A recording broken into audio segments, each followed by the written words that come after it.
Hello everyone, 10ನೇ ಪ್ರಶ್ನೆಯನ್ನು ನೋಡೋಣ. -4,2 ಮತ್ತು -2,6 ಈ ಬಿಂದುಗಳನ್ನು ಸೇರಿಸುವ ರೇಖಾಖಂಡದ ಮಧ್ಯ ಬಿಂದುವಿನ ನಿರ್ದೇಶಾಂಕಗಳು.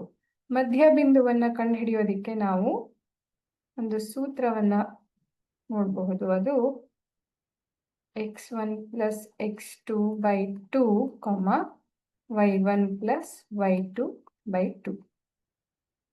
ಈಗ ಈ ಬಿಂದುಗಳನ್ನ x1 y1 ಹಾಗೆ x2 y2 ಅಂತ ತಗೊಂಡ್ರೆ x1 ಬೆಲೆ -4, x2 ಬೆಲೆ -2/2 ಹಾಗೆ y1 ಬೆಲೆ 2, y2 ಬೆಲೆ 6/2.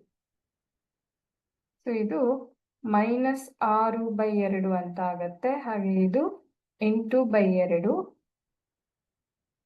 ಸೊ mxy ಬೆಲೆ ಏನಾಗತ್ತೆ?